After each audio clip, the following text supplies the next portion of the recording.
Coming up on our summer preview edition of Cache Rendezvous. You probably haven't named your car Fonzie, but a new study shows if you're a millennial, you've probably named it something. What was the big deal at True Aggie Night last week? We'll show you coming up. I'll show you how Utah State has been at the forefront for cloning for over a decade. The men's tennis team is killing it in their conference. Find out who they're killing here in sports. Sometimes your body's ready for the summer, but the temperature just isn't. Today on Cache Rendezvous, we take a passive-aggressive stance against the temperature. All that plus bonus features on this summer preview Cache Rendezvous.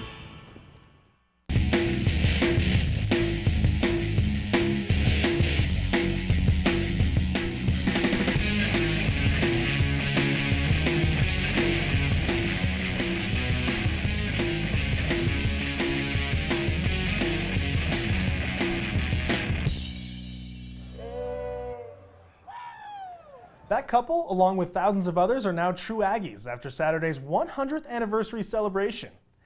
Hey Aggies, welcome to Cache Rendezvous, where we are already dressing for summer in Logan, kind of with our own style. I'm Sarah Winder. I'm Jeff Dada. So with the tradition being 100 years old, students lined up to be part of the centennial celebration. Our Connor Comeau takes a look back at 100 years of the Block A. It is the longest running college tradition in Utah. This year, True Aggie Night turns 100 years old. I don't know many other campuses that have such an old, long-standing tradition, and it's one of those things that when you hear it, if you're from Utah, you know exactly what it is, you know exactly what it means. It's very iconic. The night was filled with music, kissing, and even a marriage proposal.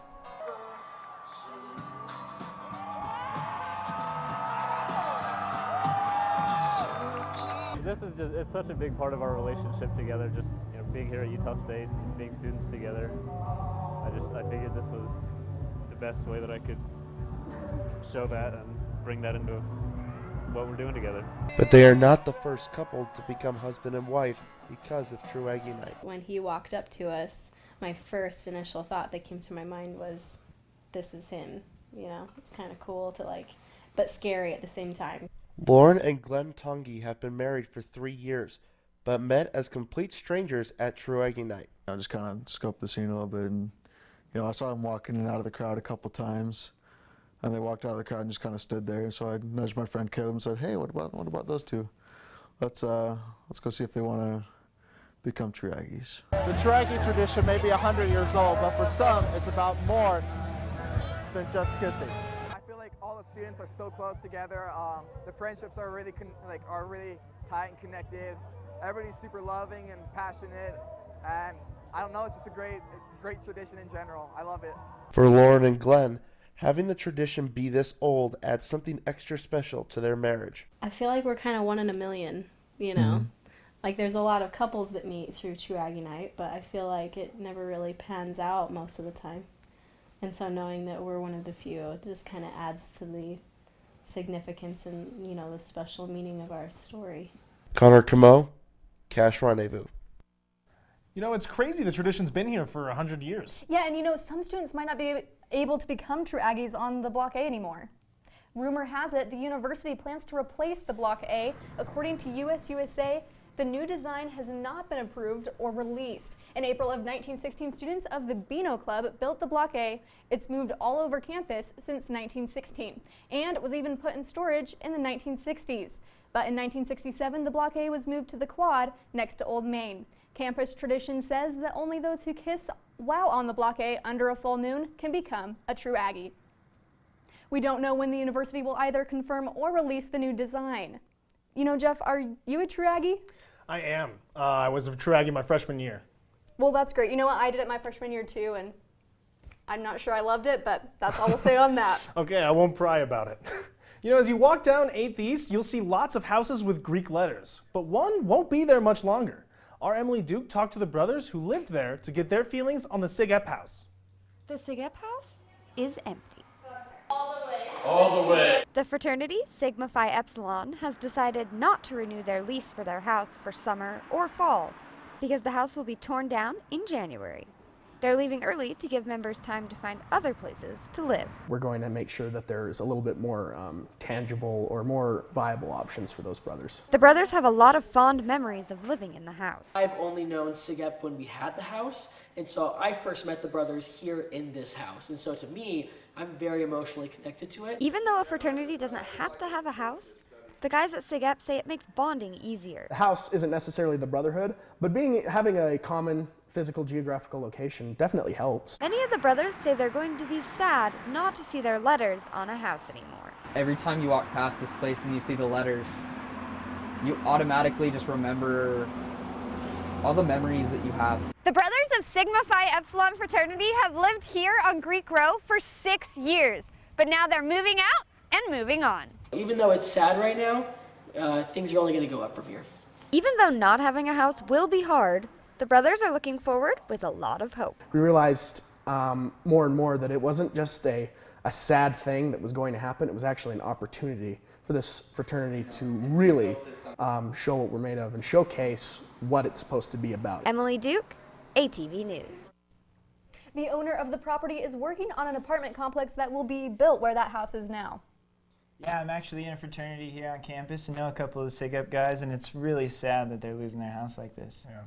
You know, we wish them the best, but that's not why you're here, is it, Taylor? Hear there's something going on about cloning? Yeah, if you've ever been to the Ag Science building before, you've been feet away from breaking research in cloning. Successfully cloned 3 mules, becoming the first university in the nation to do so. Since then, they've cloned sheep, horses, and cows, but cloning humans doesn't seem to be on the to-do list. I do not believe that any ability to produce a human being or manipulate the human genome in a way to create, I want to say, a tailor-made baby is right or ethical. While no mad scientist creations are happening in this lab, Campbell did say they're using cloning to work on finding medication to help fight cystic fibrosis, and they hope to eventually help save some endangered species by using their research. Now, when I asked them about the 3 mules they first cloned, they said they're doing well, and they actually raised them in southern Utah not too long ago. Wow. You know, that's crazy, the things that they can do with that nowadays. Maybe they'll be able to clone my dog. I mean, I'd like to have 2 of them. Yeah. Thanks, Tim. Turns out Americans get really attached to their cars, and that love is especially strong in millennials. An eBay Motors survey found that Americans who own cars for more than 5 years become emotionally attached, and that personal investment includes naming your car. The study says nearly 40% of millennials name their cars compared to only 25% for all other age groups. The most popular car names include Old Faithful, Baby, and Buddy, but some get a little more creative. Instead of like Gladys Knight, like a singer, it's like a white car, so I don't know, just Gladys Knight, Gladys White. Instead of naming it, I went out to see what one millennial does to show love for his car. 1995. BMW 540i. It's Nadir Takarli's car of choice. I found it after scouring all the Craigslists in the western United States for about 7 months. But why did it take so long? They only imported about 1,500 of them, so that's why it's difficult to find. Difficult to find and difficult to give up. Unless I move out of the country or something, or move to New York, something in that situation where I would have to get rid of it, I don't foresee getting rid of it at all. And as a car guy, Nadir likes to take a hands-on approach. Oil needs to be changed. I should probably do that after school ends. Those belts down there I'm going to change after school ends. I need to change the blower motor just under here after school ends too. But why does he put so much care into his car? I love cars, and I think there's something kind of beautiful about how these machines are made by engineers, you know, a generation removed from us. And it kind of speaks through what they wanted to do. You know, Nadir said his car is actually older than he is. Really? Well, that explains a little bit about why he's so excited about it. Yeah, and I think it's why he likes that engineers were working on it before him. A hose is a hose no matter how small. And when we come back, I'll show you how both large and small fire stations work together in Cache Valley. Speaking of Cache Valley, we'll show you what Cache Valley has to look forward to this summer's weather. In sports, you know about the Mountain West regular season title, but the tennis team isn't done breaking records. See where they're headed up next. So how much longer do you think we're going to be studying for? Probably another hour or so. Okay.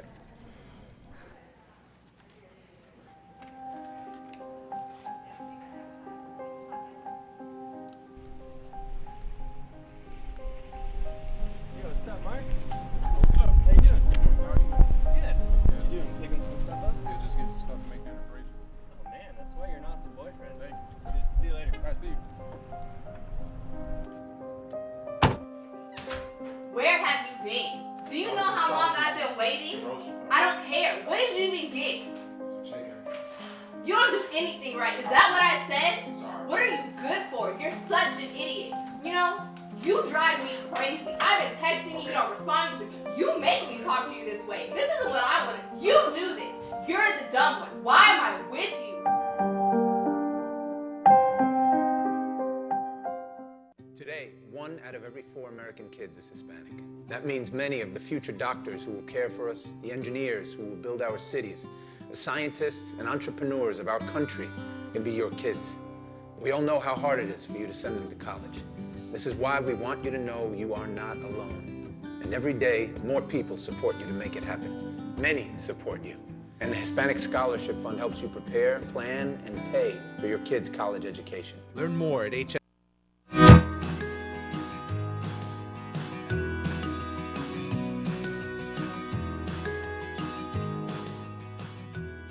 Welcome back. The men's tennis team is headed to a landmark Mountain West tournament for the Aggies this week.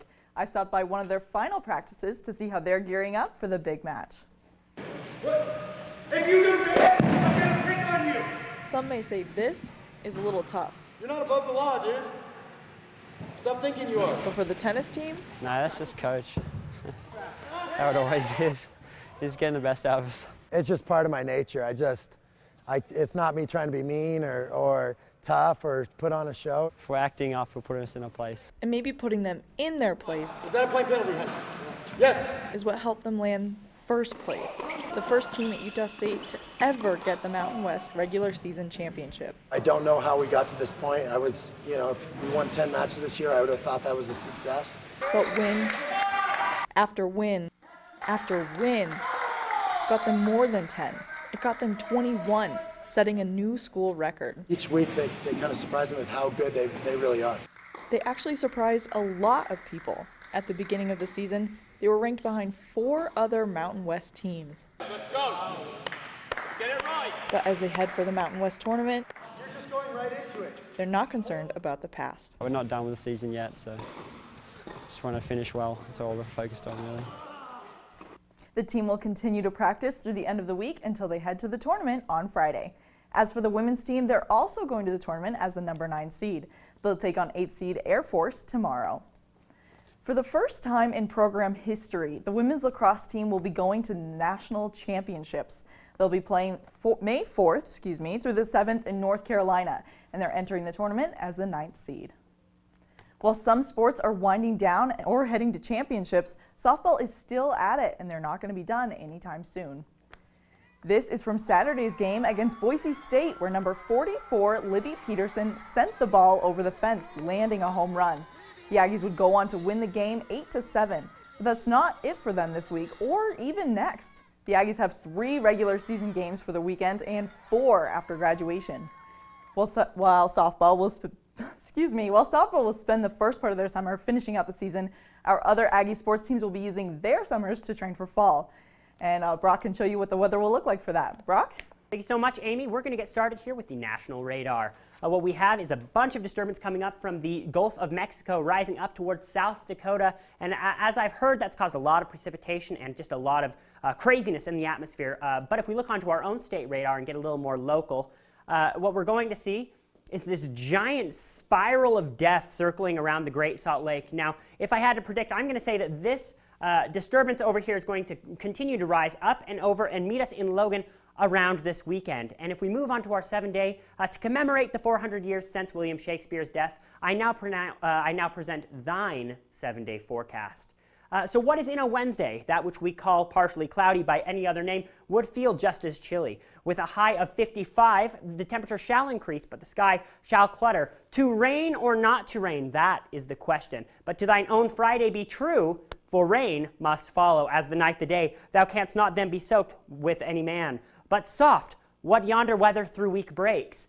It is the May, and the forecast is the sun. Arise, fair sun, and kill the envious overcast skies, who are already sick and pale with grief. That thou, her precipitation, art far more fair than she, be not unprepared, since she is forecast. Her vestal livery is sick and wet, but none but fools do wear coats. Cast them off. And with that out of the way, let's follow next week's lead and move on to sunnier times. Summer is here, and the forecast says it's going to be a hot one, folks. So let's take a look at what some national sources are predicting. The National Oceanic and Atmospheric Administration released these hieroglyphics, which show above average temps across most of the nation and very above average temps on the coasts. We can expect well above average rainfall in Utah and Colorado, and a less than normal amount way up in the northern tip of Minnesota, Wisconsin, and Michigan. Last but certainly not least, let's check out the Old Farmer's Almanac, which, aside from a forecast, let me know that there is still time to plant your sweet corn if it's by seed. That's the only way it's going to be coming up by May, but it's still going to be a gamble, you procrastinator, you.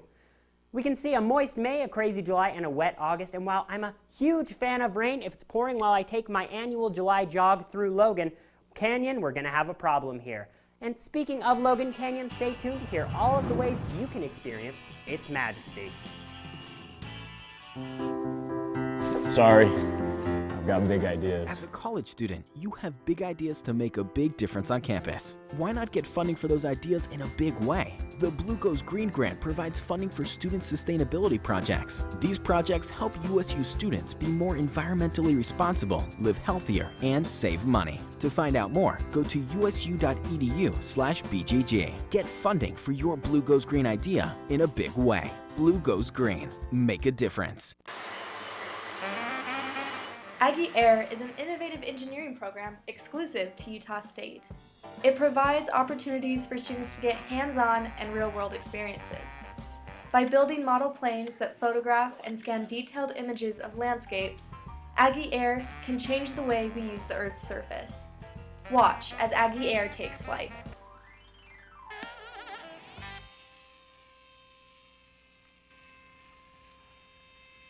A group of engineering students at Utah State has designed and programmed an innovative remote-controlled submarine. USUB is fully student-run. They designed and built the parts from the ground up and are always working to improve the submarine software and capabilities. These students show that computer science is more than just typing on keyboards. Dive right into engineering with USUB.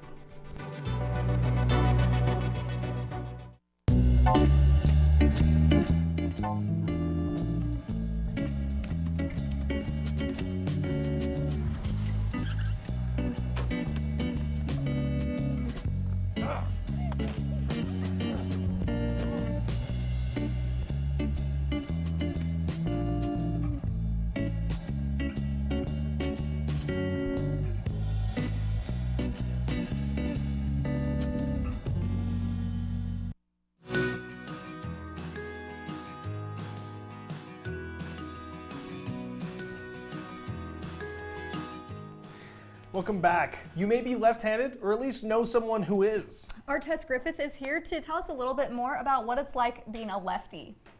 Yeah, being a left-handed person myself, I wanted to find more people like me and see the kind of problems they face being a left-handed person. You know what? Being left-handed is great and all, but sometimes there's a few things that just make it really difficult to be left-handed. All these little tools are made for right-handed people, can openers, scissors, just not cool. I'm way proud to be left-handed because we're unique, we're not as common, and we're just better in all ways, and generally smarter. better looking and more creative. You sit next to someone who's right-handed. Normal person. Trying to get some leverage to get some nice morsels of food. And, I mean, this is a hazard. You know what? The world was not built for left-handed people. For example, I've just been doing some homework and writing some notes, and as you're writing with your left hand, you're dragging your hand across your text. So this is what happens every time. You know, call me conspiracy theorist, but I just really think that right-handed people are trying to take over the world. Lefties are an endangered species, and if you go ask 10 people if they're left-handed, they're gonna be right-handed most of the time. If there's a lefty in the bunch, he'll probably disappear. So look out, lefties. We have to stick together. So, Tess, I know that you're left-handed. Are those struggles pretty accurate? Oh, most definitely. I am pretty sure I have like a permanent ink stain on my left hand from dragging across my paper. Whiteboards are the worst. It just erases everything that you write on there because you can't rest your hand against it, so it's really sloppy. And don't get me started on the right-handed desks that are all around campus. Is that just so annoying to have to sit in a desk and you can't really do your homework or schoolwork? Yes, I feel like I'm breaking my back because like it's over here and I'm like twisting and like, yeah, I have back problems to say the least. So. Oh shoot, well I'm right-handed so I haven't experienced much of that, but you know my brother's left-handed and I know that he struggled with some of that as well. Exactly, it's the worst. Okay, well thank you Tess. You're welcome. Often when a fire call comes into dispatch in Cache Valley, a couple of different stations will collaborate on the job. That system benefits both small volunteer stations and large ones. I took a ride out to see how this relationship helps stations help the people who need it. Carl Brown works a full-time job and is still able to volunteer at the Mendon Fire Station. It's heavy, it'll squish you. I love serving the community and helping out. We all have full-time jobs and we all carry a pager, and if we're in town, we help out. The Mendon Fire Station is entirely volunteer-based. We could always use more. But staffing the firehouse is just one obstacle small stations in Cache Valley face. Part of the problem isn't just staffing the firehouse, it's also equipping it. Just the coat, the pants, and the boots alone are more than $3,000, and that's not even counting the air equipment or the helmet that helps keep the firefighters alive.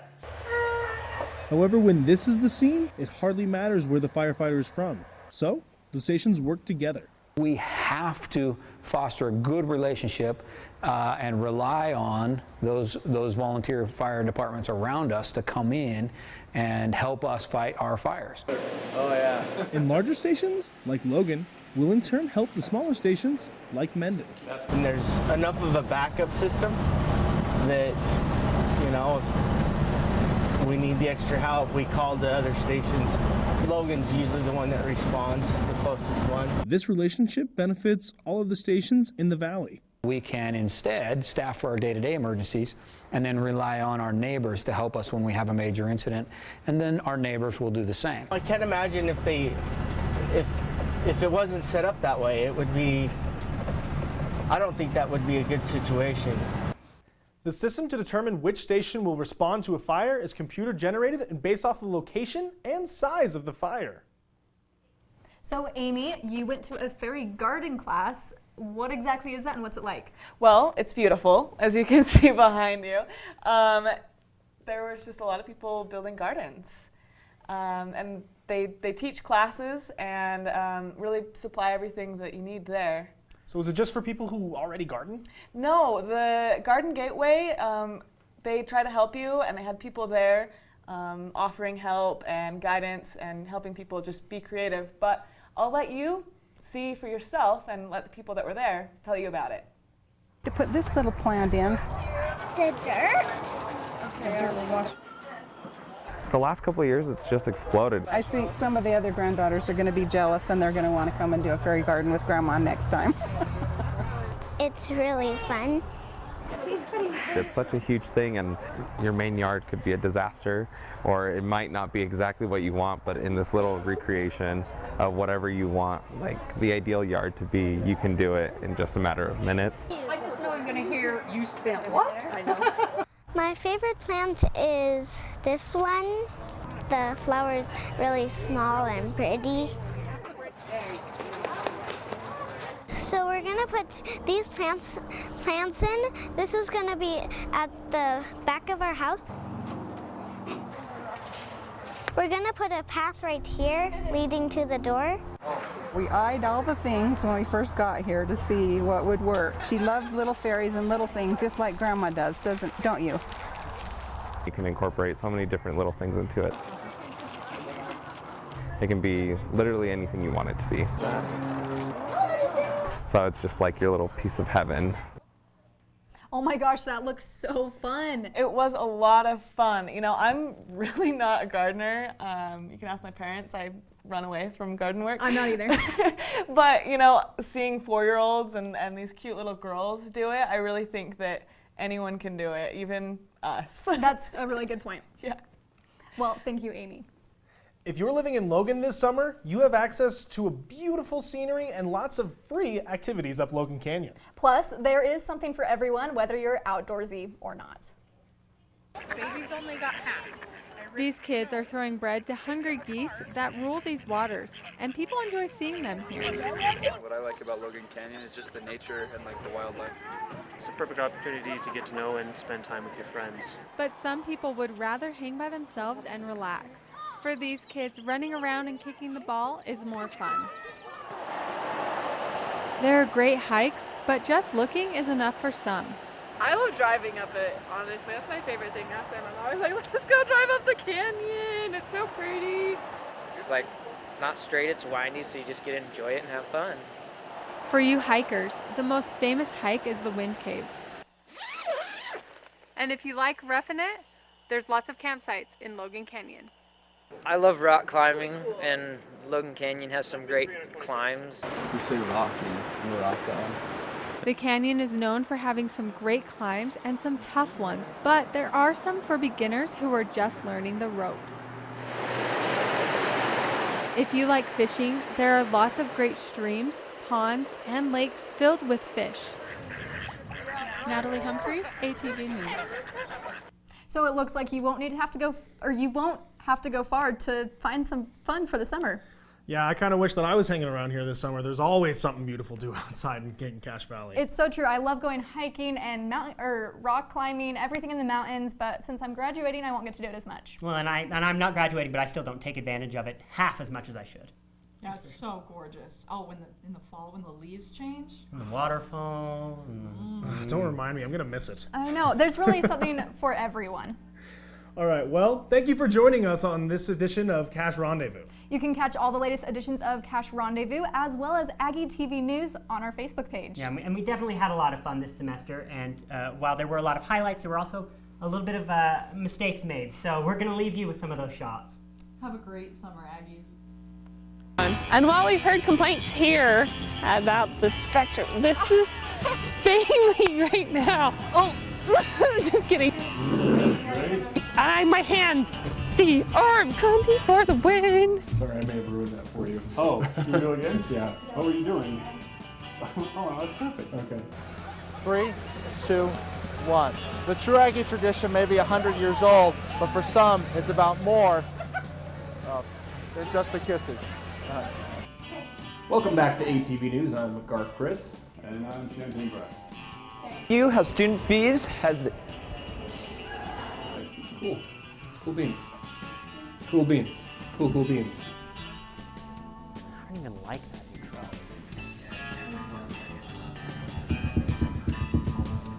Welcome back to ATV News. I'm Chris Garth.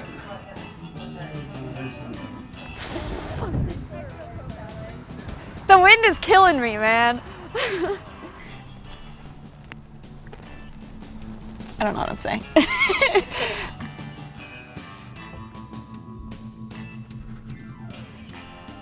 So then why do some students think that it's cooler to be cooler?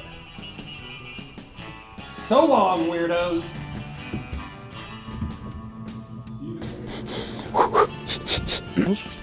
Are these videos? Well, Reader says they're hoping for the best. Your hair looks great, David. Coming at you in 3, 2, 1. Welcome back to ATV News. I'm Chris Garf. And I'm Brian Champagne. I just don't know what to do with my hands. I just have